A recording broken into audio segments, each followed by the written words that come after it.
Alright, we just finished the Tenor Valley dungeon. Now we're going to be continuing the quest line by talking to Sechichen right over here.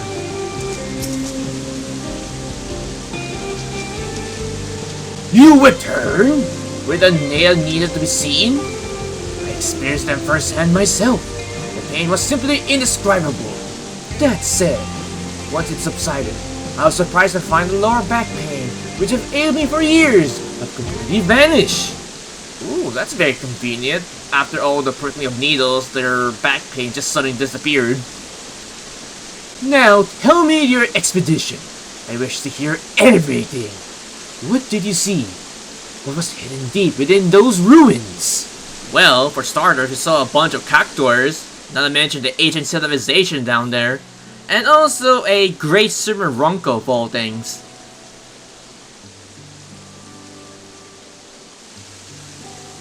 I see! How truly remarkable to think the structures of a separate civilization lies in the depths of Yakui's ruins, and at their deepest points, a great serpentine creature awaited? This is beyond a shadow of doubt, a significant discovery regarding Yaktural's history. Tell me, what thoughts you have concerning the valley depths? I dare say the ruins predate the Yakui. It reminded me of an ancient broken ruins I saw in another world. Seems special, I guess. I have no doubt that many gospels will be fulfilled of the great serpent's majesty. Well, to be honest, I think I'm gonna go with the second option because all the mechanics, the boss encounters, well, not all the boss encounters, more of the trash mob encounters remind me of certain mechanics from Shadowbringers, so I think this would be a proper response. And let's go with the second one. It reminded me of an ancient broken ruins I saw in another world. You know, hint hint Shadowbringers, you know? Bruh! Truly? Such a claim is invaluable testimony.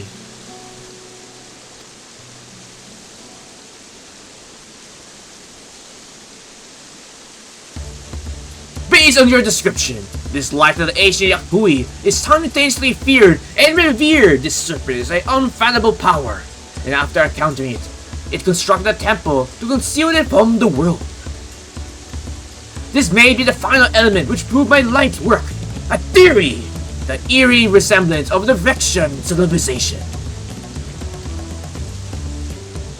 In my capacity of professor of the studium, I take a liberty of reading the science report concerning the source, its reflections, and the civilizations there for myself.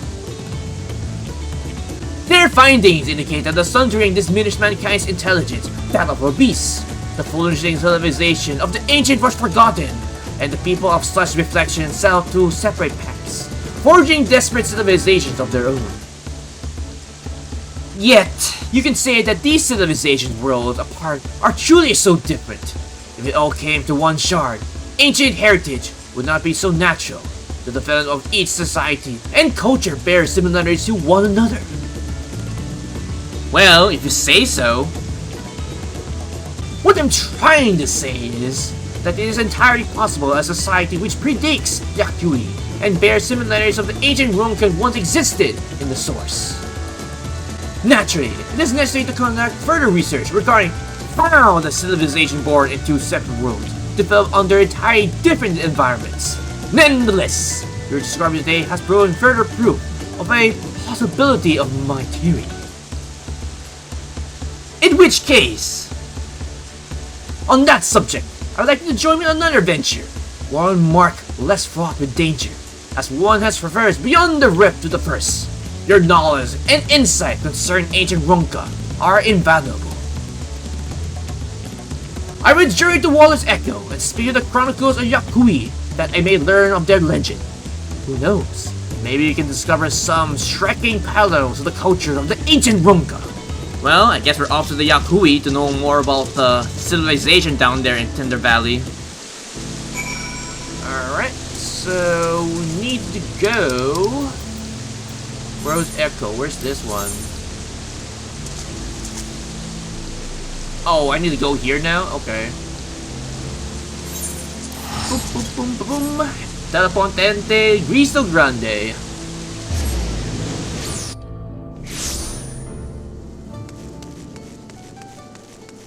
Temple Chronicle. I'm pleased to see you made it, Taurus. I came by Apaka, and for a blessing, I felt no pain on my lower back the entire ride. Perhaps the medical applications of a saboteur needles is a field deserving of a further study. A subject for another time, perhaps. The personage before us is the self-same individual who informed me of the Octori's ruins may exist in Saloni. They looked after me when I came here previously, yet conduct field work, and an extraordinary eluded individual, very versed in the ancient legends.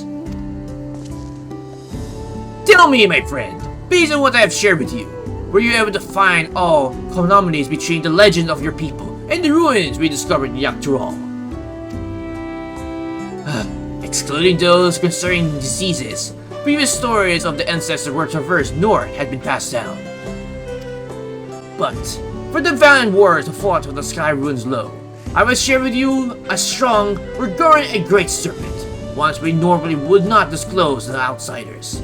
Please, follow me to the interlude passage. The rules shall explain all.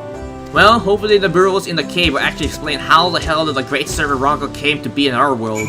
Or it could be like a distant cousin for all we know. Alright, let's pull up my map, and where is this ruins? Oh wait, I see it right over there, so that's a long trek. So I'm most likely gonna be cutting out majority of this footage before I get there. Alright, here we are. And I think it took me like what, 3-4 minutes to get here? Alright, here we are. So now, let's talk to the Temple Chronicler. A legend concerning the Great Serpent of Ronka is hidden in these murals. Pray, gaze upon it carefully, as I weave for you an ancient tale.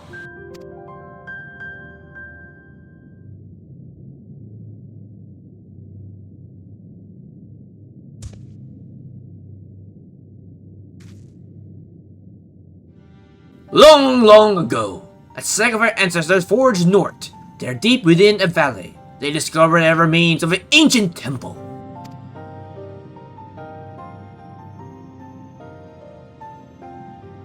Its inhabitants have long perished, and the purpose for which the structure existed was in itself an enigma. Yet our forebears have finally delved into its further reaches. They discovered a great serpent deep in slumber.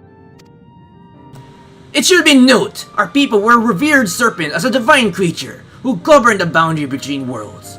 To behold on such immense power, dormant within these ruins, they believe it is best to build a temple around its chambers and offer prayer for its divine protection. Yet in the ensuing years, our people were plagued by disease, time and again. Our ancestors offered supplications for divine assistance, but no matter how fervent their prayers, the Great Serpent never deigned to answer them. In the end, a great many of our forebears withdrew from the northern lands. Only the most devout worshippers of the Great Serpent remain, but they too would eventually be drawn in a somber procession, having buried too many brothers and sisters. Interesting. The sect who remain pray for the Great Serpent's awakening.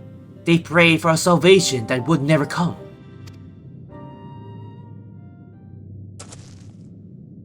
Yet, why would it awaken now? And what incited this aggression? Was it simply by chance that it aroused in a foul mood?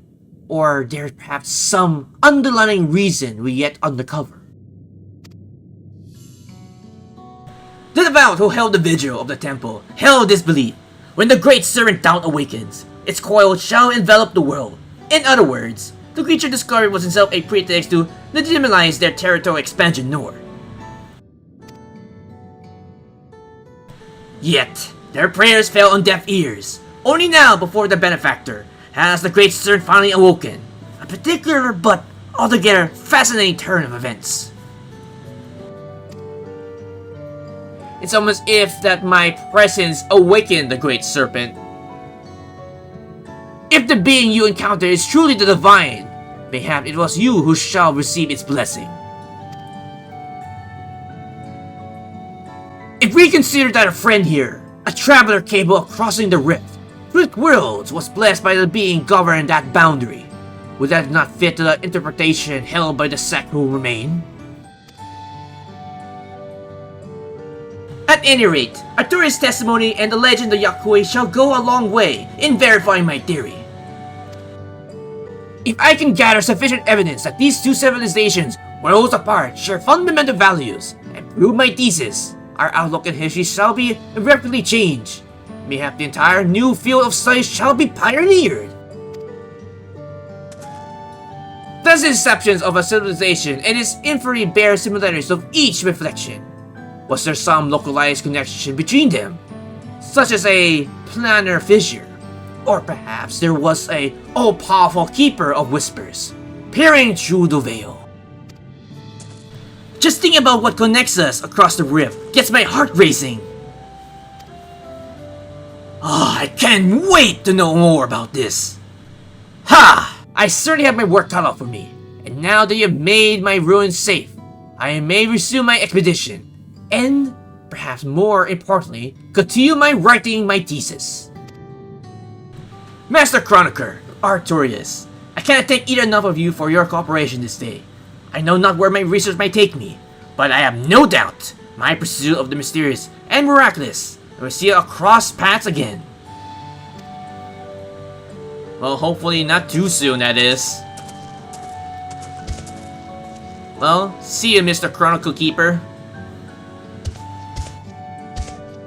It still blows my mind that we have a great Serpent of Ronka living in our world, so I'm guessing the one here is like a distant relative to the one of the first, maybe?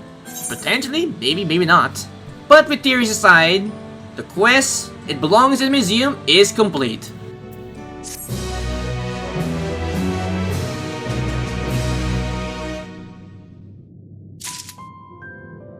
Alright, so that's the quest, It Belongs in the Museum, and boy, I wasn't expecting to see a great Serpent of Ronka here in our world, because, well, we saw one of the Shadowbringers in the first, which is a little bit concerning at how it got here in the first place. But I guess we'll probably find out maybe later on, unless there's like a more lore drop for that thing.